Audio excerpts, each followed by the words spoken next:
निकाले। ये ना कि हम सत्संग एक कान से सुने और दूसरे कान से निकाल दो, क्योंकि आज संसार के बीच में मानव अपने स्वार्थ बस भगवान की भक्ति करता है। यदि आप लोगों ने सावन के महीने में भगवान शिव के ऊपर एक लोटा जल भी चढ़ाया होगा तो उसके पीछे कोई ना कोई कामना होगी। कोई सोच रहा होगा कि हमारे घर में पुत्र नहीं है, पुत्र आ जाए, संतान आ जाए। हमारे घर में नौकरी नहीं है तो हमारे बेटे की नौकरी, यानी कि कुछ न कुछ कामना लेकर हमने भगवान शंकर की पूजा की। और जैसे आप लोगों ने कुछ न कुछ कामना लेके भगवान की पूजा की, ऐसे होता क्या है कि एक गांव में एक व्यक्ति बड़ा परेशान रहता था, बड़ा दुखी रहता था। आप लोग थोड़ा ध्यान से सुनना, आप लोग पीछे वाले भाई लोग बात नहीं करेंगे। आप लोग सत्संग के बीच में बैठे तो आप लोग अपना मन सत्संग के बीच में रखेंगे। तो हम आपको सुना रहे थे कि एक गांव में एक व्यक्ति बड़ा परेशान रहता था, दुखी रहता था। तो गांव के लोगों ने कहा कि भाई तू इतना परेशान रहता है, इतना दुखी रहता है, तो अभी सावन का माह चल रहा है, भगवान शंकर बड़े ही भोले भाले हैं और वो सबको मनचाहा फल देने वाला है। तो भगवान शंकर की तपस्या को कर ले, भगवान शंकर की भक्ति को कर ले, वो तुम्हें मनचाहा फल दे देंगे, मनचाहा वरदान दे देंगे और तुम सदा सदा की सुखी हो जाओगे। उस व्यक्ति ने गांव के सारे लोगों की बात को मानकर भगवान की तपस्या को करने लग जाता है। अब होता क्या है कि जब भगवान शंकर प्रसन्न होते हैं, खुश होते हैं तो प्रकट हो जाते हैं, और जब प्रकट होते हैं तो व्यक्ति भगवान की छवि को देख देख कर बड़ा प्रसन्न होता है, बड़ा खुश होता है कि अब भगवान प्रकट हो गए हैं, अब मेरे जीवन के अंदर जो भी दुख है, मेरे जीवन के अंदर जो भी समस्या है, अब सबका निवारण हो जाएगा। आप लोग ध्यान से सुनना, हम आप लोगों से पूछेंगे भी बीच में। यदि आप सुन रहे होंगे तो आप हमको बता देंगे, और नहीं सुन रहे होंगे तो आप बता नहीं पाओगे। तो इसलिए आप लोग थोड़ा सा ध्यान से सुनना। तो जब भगवान शंकर प्रसन्न हो गए, खुश हो गए, और जब वो व्यक्ति बड़ा प्रसन्न हो रहा था, खुश हो रहा था, अब सोचा कि मैं अपनी समस्या को भगवान के सामने रखूं, हमारे जीवन के अंदर जो दुख है उसे भगवान के सामने रखूं। और जैसे ही वो व्यक्ति अपने दुखों का निवारण भगवान के सामने करने वाला था, उससे पहले ही भगवान शंकर बोल पड़ते कि हे भक्त, मेरे जीवन के अंदर बड़ा दुख है। क्या है? दुख है। आप लोग सुन रहे हैं, नहीं सुन रहे? आप सुन ही नहीं रहे। अगर सुन रहे हो तो कुछ न कुछ तो जवाब देते, हाँ या ना।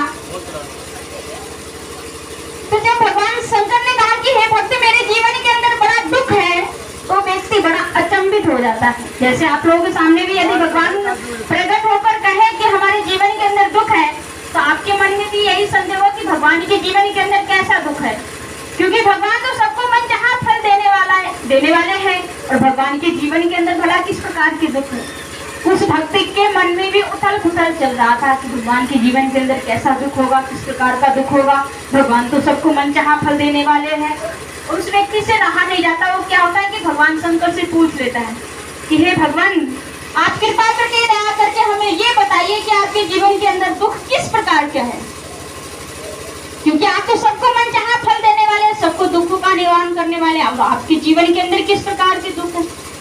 और जब उस व्यक्ति ने भगवान शंकर से पूछा कि आपके जीवन के अंदर किस प्रकार के दुख है, तो भगवान शंकर क्या कह रहे हैं कि हे भक्त, कभी कभी मैं भी सोचता हूँ कि मैं अपने परिवार के साथ अपने जीवन को व्यतीत करूं। अब होता क्या है कि भगवान शंकर के दो पुत्र हैं, कार्तिक और गणेश, और दोनों के वाहन अलग अलग है। एक के वाहन चूहा, एक के वाहन मोर। और जब ये दोनों मेरे से मिलने के लिए आते हैं, तो जो कार्तिक जी के वाहन मोर है, वो गणेश जी के वाहन चूहा को खाने के लिए दौड़ते हैं। और जब गणेश जी इस दृश्य को देखते तो वो मेरे से मिल नहीं पाते हैं, और वो अपनी वाहन की रक्षा करने के लिए उनके पीछे पीछे भागते हैं। और ये भक्त इतना ही नहीं, आप सभी लोग जानते हैं कि अभी नवरात्रि आने वाले कुछ दिनों बाद, तो माँ भगवती के वाहन क्या है?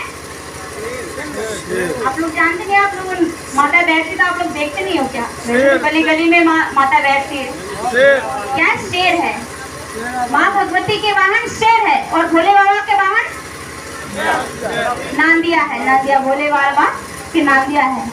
और जब माँ भगवती मेरे से मिलने के लिए आते हैं, तो उनका जो शेर है वो मेरे नंदी को खाने के लिए, तो मैं अपनी नंदी की रक्षा करने के लिए उनके पीछे पीछे भागता हूँ। मेरे जीवन के अंदर यही दुख है। लेकिन विचार करना पड़ेगा, भगवान शंकर ने वहां पे बहुत ही सुंदर बात कही।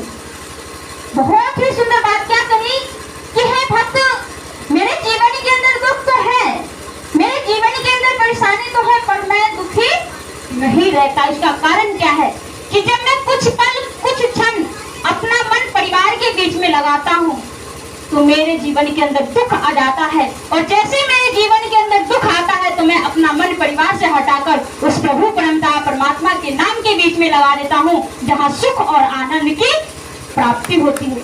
आप सभी लोगों ने भगवान शंकर की फोटो को देखा होगा, वो हमेशा आंख बंद करके ध्यान में मगन रहते हैं। भगवान शंकर कह रहे कि हे भक्त, जब मेरे जीवन के अंदर दुख आता है तो मैं अपने परिवार से अपने मन को हटाकर प्रभु परमपिता परमात्मा की भक्ति के बीच में जोड़ देता हूँ, नाम के बीच में जोड़ देता हूँ। और यदि हे भक्त तुम भी जीवन के अंदर सुख चाह रहे हो, यदि जीवन के अंदर आनंद चाहते हो, तो तुम समय के सद्गुरु की सानिध्य में जाओ। और जब